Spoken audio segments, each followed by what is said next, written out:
Hello there and welcome back to some more Forza Horizon 5. Today I'm going to be taking a look at the newest addition to its car pass, the 1970 Mercury Cyclone Spoiler.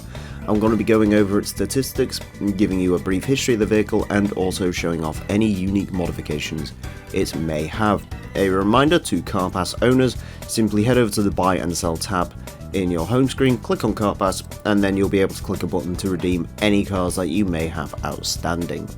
The 1970 Mercury Cyclone Spoiler is in the Classic Muscle class and features 370 horsepower, 450 foot-pound of torque, 3,947 pounds of weight, is D-Class 491 PI, and is front-engined rear-wheel drive. The 1970 Mercury Cyclone Spoiler is an interesting choice for the car pass, as this car's predecessor, the 1969 Mercury Cyclone Spoiler, and specifically the Spoiler 2, are the cars that people would probably more associate with the Cyclone name, as those were the heroes of the NASCAR Aero Car series of vehicles that were put out. This car, or rather the 1969 model, went toe-to-toe with the dominant Dodge Daytona, and they didn't come off too badly.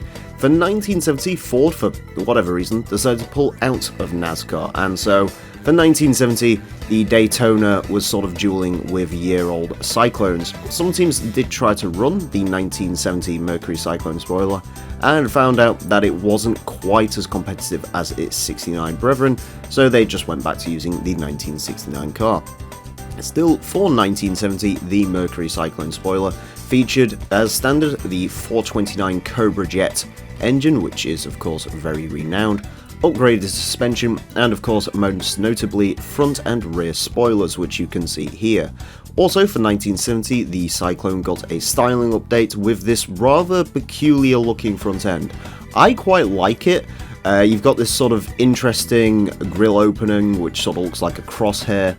There are lights on the side which kind of look like Lincoln symbols, along with the dual fore headlights which were common on muscle cars of the time. It's a very interesting front end, although it does sort of make me question how much this front spoiler is really doing, considering it's not really the sort of front end that would benefit from a front spoiler, at least in my mind. The rear spoiler, though, probably does do something. The 1969 car was, of course, built for NASCAR homologation, which required 500 cars to be built. One of my favourite stories is the fact that there is a very high chance they never built 500 cars. What may have happened is NASCAR officials showed up to inspect all 500 cars, and Mercury realised they only had 352, I believe it was. So they just simply went to the cars in the middle, just put regular Cyclones there, but painted them to look like spoilers, and the scrutineers never really noticed. So there is only 351 Cyclone spoilers, allegedly, which is interesting. There was 700 versions of the Ford Talladega, which was essentially this car's sister, the Talladega, and the Cyclone going toe-to-toe with the Daytona. Another interesting thing to note about the 1970 Cyclone Spoiler is there was actually a proposed Spoiler 2, which would have featured an aerodynamic front end a la the Dodge Daytona, although without the massive wing. It's sort of Datsun 240Z looking, very interesting looking vehicle. Unfortunately, only one prototype was produced, and that was probably built before Ford decided to pull out of NASCAR. Anyways, that's the car's history. Let's take a brief look at its upgrades, and unfortunately it's another car that does not have very many unique upgrades. There's no wide body kit, there's no interesting aero options. It is your usual Forza stuff, although that front air dam looks slightly more usable than the standard one. You can of course take the spoiler off or attach a Forza aero version, and also there's different HUD options, although why you'd want to get rid of the Ram Air HUD, I do not know.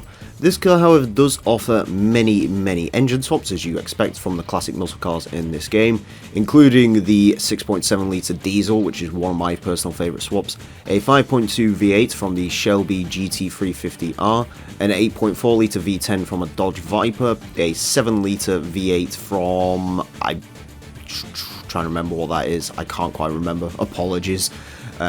Please do let me know down below in the comments. The 7.7 litre V12 from a TVR Speed 12, which is interesting.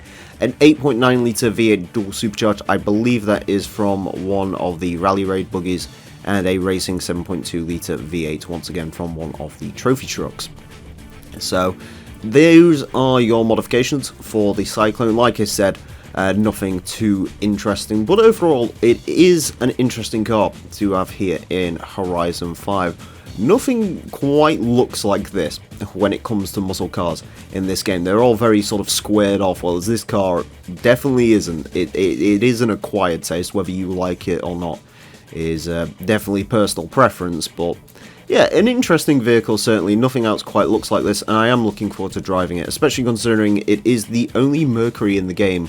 Unfortunately, they've decided to get rid of the Mercury Cougar Eliminator for whatever reason, which is a shame, because I do actually like the Mercuries. Mercury, it is the company that gets forgotten about in the sea of other Ford companies. You know, you had Ford, you had Lincoln, and then you had Mercury, which was always a little bit of a oddball, if you will. Also, this car has a tachometer and a speedo that goes up to 140, which is part of the Cyclone Spoiler package, and of course you've got Ford on the dorsal.